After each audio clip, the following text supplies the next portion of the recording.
Alright guys, here's our next lesson. It's Unit 5, Note 4, Solving Rational Equations. So, we've been dealing with rational expressions. So a rational equation is, well, just an equation, but its equation has a rational expression, or a fraction with variables. That's what makes it a rational equation. Fractions with variables. So you look here, a little intro here is obviously not any variables in this equation. Simple equation, you see 1/2 plus 1/3 equals 5/6, and say, yeah, that's true. But before this lesson, we didn't have equations, just had expressions. So it might have something like this: 1/2 plus 1/3, and say, hey, we need to add them up. You need to make the common denominator or lowest common denominator so you can add them up. Well, with an equation, we don't necessarily have to find the common denominator and add them, because we can just multiply both sides by the lowest common denominator, or LCD, and we can clear out those fractions which we don't want. So this is really 1/2 plus 1/3 plus 5/6 is really 2 times 3. So the LCD, or lowest common denominator, is the product of all of the factors in the denominator, so the product of the highest powers of all the factors. So I have a 2 as a factor, times 3 is a factor, and 2 and 3 are repeats of our factors, so our lowest common denominator is really just 6. If I multiply every single term in this equation by 6, I'll clear out all the fractions. So multiply 1/2 times 6, and 1/3 times 6, and 5/6 times 6. 6 times 1/2 is 3, so let's erase this here. 6 times 1/2 is 3, plus 6 times 1/3 is 2, equals 6 cancels with 6, 5, and you see, oh, 3 plus 2 does equal 5, of course. Now, with numbers, might not have had to do that, but with our next problems, we have expressions with variables, that idea is going to be very helpful.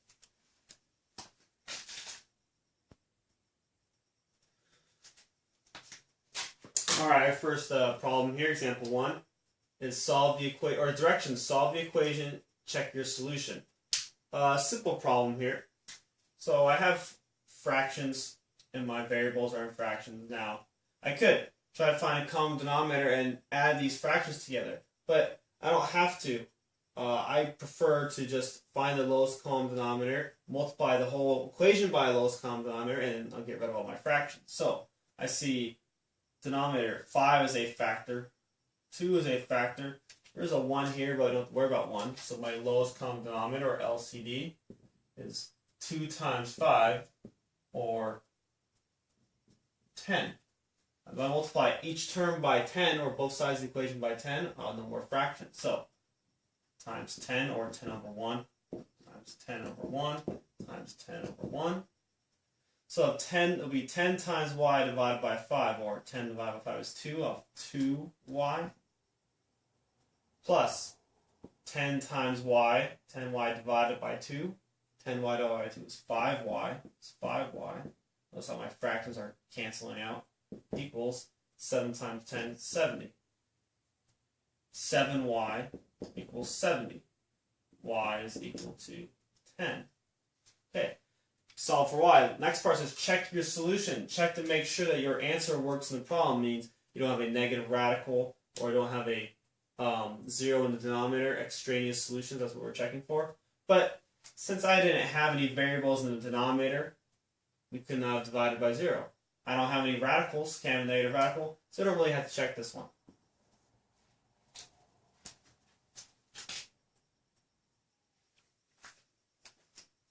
Alright, next problem here, example 2. Solve the equation, check your solutions. Similar type of problem for the last one, except we now have variables in the denominators. Okay, so make it a little more interesting, I suppose. I'm looking for my lowest common denominator, LCD.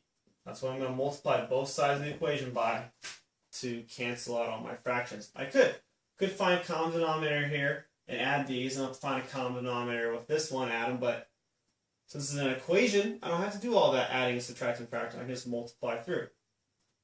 So, lowest common denominator, highest power of, or the product of the highest power of each factor, or multiplying the highest power of all the factors.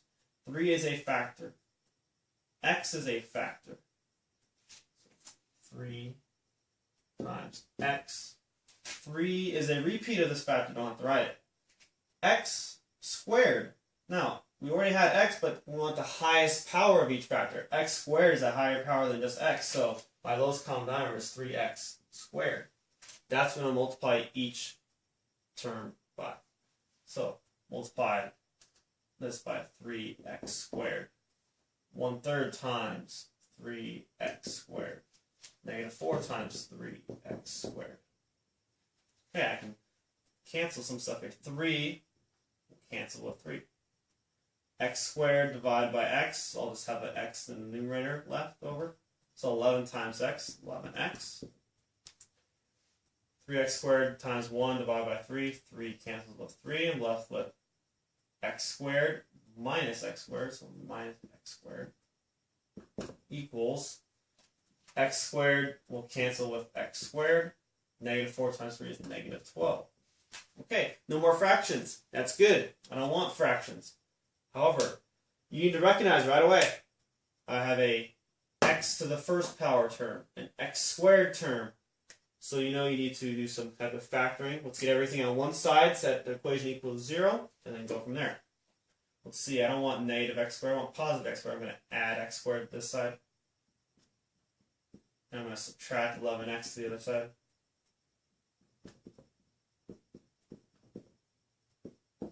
Zero is equal to, go in standard form, x squared minus 11x minus 12. Okay, this needs to be factored. 0 is equal to x and x. -12, so one factor is positive, one's negative. They combine in -11, so let's see.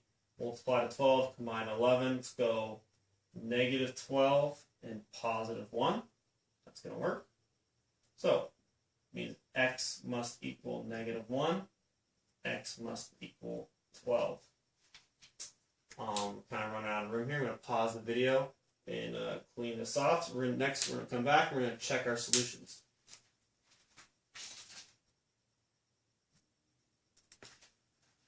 Alright, I rewrote our original problem, and first we're going to check when x is equal to -1. That was one of our solutions, but we have to make sure that our solution is not an extraneous solution or a fake solution.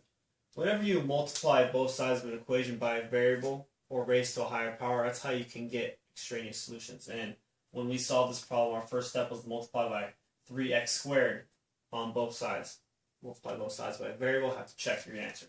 So, when x is -1, I have 11 over 3 times -1 is -3. So let's put 3 there and make it a -11/3 minus 1 over 3.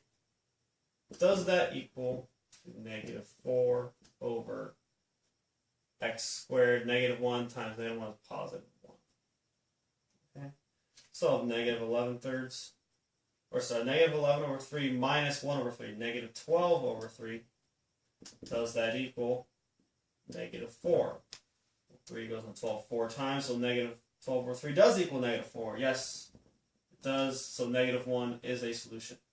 Okay, let's check when x equals -12. That was our other solution. Or sorry, not -12, just +12. 11 over 3 times 12 is 36, minus 1 over 3. Does that equal -4 over 12 squared is 144. Okay. Let's see. I suppose we could just try to multiply everything by the LCD, and it turns out that 3 goes into, I don't want to do that. Since 36 and 3 are nice numbers, let's just do this. Let's go 11 over 36 minus 3 times 12 will give me 36, so minus 12 over 36. Does that equal to -4 over 144, which will reduce? 4 goes on 144 36 times, so divide by 4, -1 over 36 goes on 144, or 4 goes on 144 36 times. I'll be saying, hey, Mr. Pine, at the beginning of the video, you didn't find common denominator, you multiplied by the LCD. Yeah, well, there's more than one way to solve a problem. The first time, it's small numbers, so I don't mind multiplying through with small numbers. No, I didn't really want to check and see if 36 goes to 144. Turns out it does. Anyway, 11 minus 12 is negative 1 over 36. And yes, that does equal negative 1 over 36. So it turns out that both of our solutions were good the whole time. You might say, oh, we didn't have to check. Of course you have to check. You want your doctor to check, right? Oh, I think your leg's broken. Are you sure? Well, I didn't check, but let's just assume it's broken. Right, of course. You always gotta check.